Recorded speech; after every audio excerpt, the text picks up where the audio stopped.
Hey everyone, I'm Ashleigh Banfield, and this is Drop Dead Serious.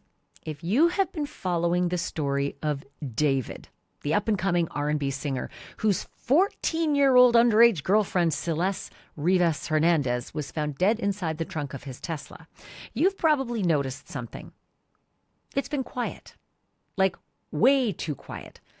For weeks now, we have not heard a word from the police. No new statements, no new developments, not even a peep from David himself or his powerhouse attorney Blair Burke, who represents everyone from Harvey Weinstein to Kanye West. But that silence just broke. Because tonight, we are learning about brand new surveillance footage that could completely change this case.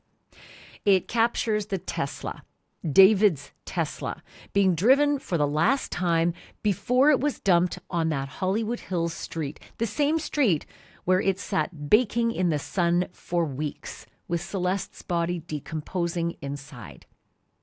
And that footage? It did not come from the LAPD. It came from a private investigator who's been quietly working behind the scenes. Earlier today on my NewsNation show, Banfield, shout out NewsNation, I'm on Monday through Friday, 10 o'clock at night Eastern, I had a chance to talk to that private investigator. His name is Steve Fisher, and he told me what he found. He told me where he found it, and he told me why he thinks this surveillance video is the biggest break yet in the case. I'm going to play you our full conversation in just a second. But first, as always, I want to thank you so much for supporting this podcast. My little guy Atlas and I could not do this without you. Of course, I think you always know he gets the best little naps in our studio because the entire time I'm in a studio, even on my Banfield show live, he is having a sleep right below the desk that I'm sitting at. And it's just his happiest little time. This is his happy place. I also couldn't do it without my sponsors, like Wild Grain. I got to tell you, I'm obsessed with Wild Grain, and if you haven't heard of it yet, you are seriously missing out. Wild Grain is the first ever bake from frozen box for real artisanal breads, pastries, and fresh pastas. And here's what I love. Wild Grain uses a slow fermentation process, which means it's easier on your tummy, higher in nutrients and antioxidants, and it's made with ingredients that you can actually pronounce. Plus, everything is customizable. You can pick your favorites, you can try their seasonal goodies, or you can switch it up with their new gluten-free or plant-based boxes. I gotta say, my first Wild Grain box totally surprised me. I popped the sourdough loaf into the oven, and 25 minutes later, my whole kitchen smelled like a bakery. The crust was crisp, the inside was soft and warm, and it tasted completely homemade, especially with the butter. And don't even get me started on the pumpkin cinnamon biscuits. Let me just say, Atlas was waiting patiently below for a little piece that might fall on the ground or be handed to him. This fall, treat yourself and your loved ones to warm sourdough breads and seasonal baked goods from Wild Grain. Rumor has it they have apple cider donuts and pumpkin cinnamon biscuits, so get them before these seasonable items sell out. For a limited time, Wild Grain is offering my listeners $30 off the first box, plus free croissants in every box when you go to wildgrain.com/Banfield and start your subscription. You heard me. Free croissants in every box. What's not to love? You get $30 off your first box, too, when you go to wildgrain.com/Banfield. That's wildgrain.com/Banfield. You can also just use my promo code at the checkout, Banfield. It's not hard to forget, right? Also, tell your friends they can use it, too. Don't miss the seasonal products. Okay, back to the case. I had a conversation with a private investigator who got his hands on some pretty jarring video of the singer David's Tesla as it's driving away from his mansion, and it ends up in a place where it was abandoned. And guess what? The window was partly down. And so, yeah, the person driving was visible. Here's my conversation with Steve Fisher. Take a listen.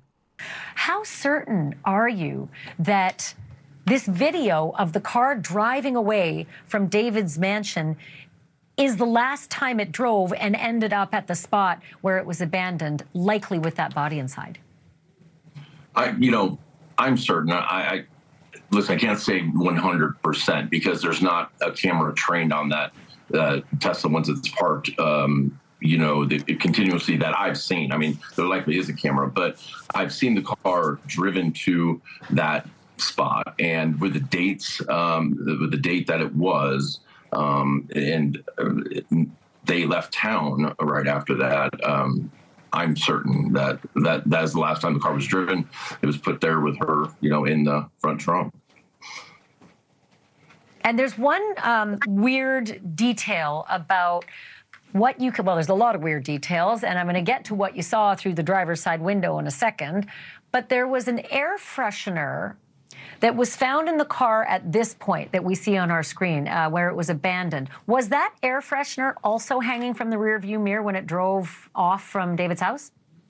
It wasn't, but the window was half to three-quarters of the way down, which is odd because it was a very short drive. And also at that, on that day, this is the very end of July 29th, it was like 78 degrees at that time in the morning, or 77 degrees. And if it was on the street where the house is, so it's shaded by the house. So, if you're going, I don't know why the window would be rolled down unless there's something, offensive there. And then all of a sudden, one of the first things I picked up on when the news first broke about her being found in there, where they were towing the car away from the impound lot to LAPD, was why on a $104,000 car is there a Christmas tree air freshener hanging from the from the mirror? It seemed kind of odd to me, but I guess maybe they thought that would help, mask it for when they had to move the car again.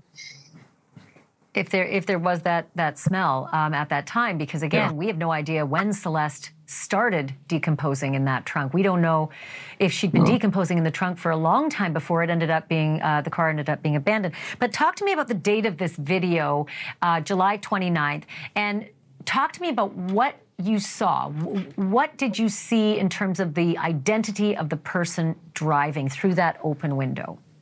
So it's very clearly that Tesla, one, because the Tesla has that tape on the rear spoiler for whatever reason. I don't know why it's there.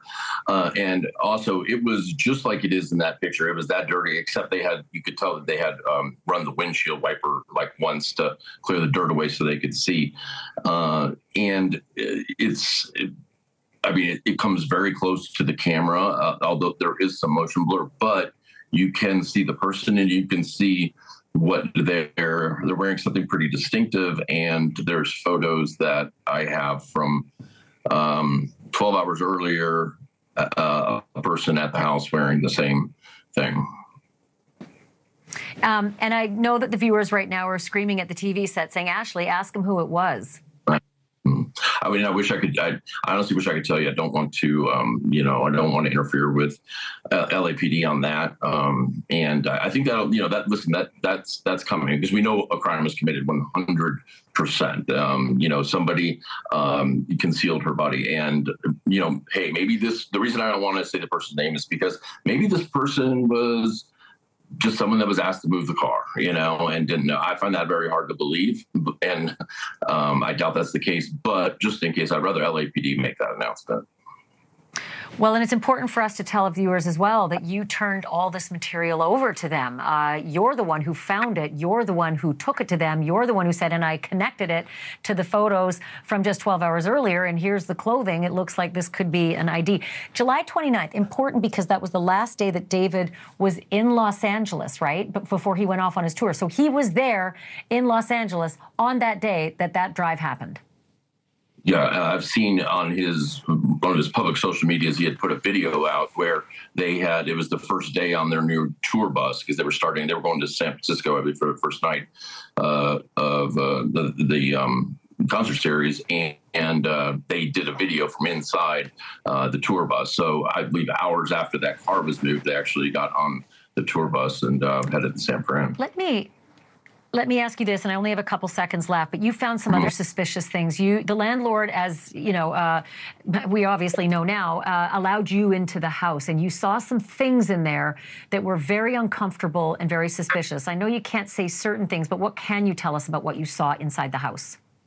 Well, and this is the landlord found it also, but there were some things in there that were hard to think about, because these would be items that would be used if you wanted to get rid of a body. And there's really no other purpose for them at a house like this or anything. And they're expensive items. And so they weren't jokes, and but they weren't used. I'll tell you that they were still in the box. So I don't know how much we'll find out about that in the future, because you can't charge somebody for thinking about doing something.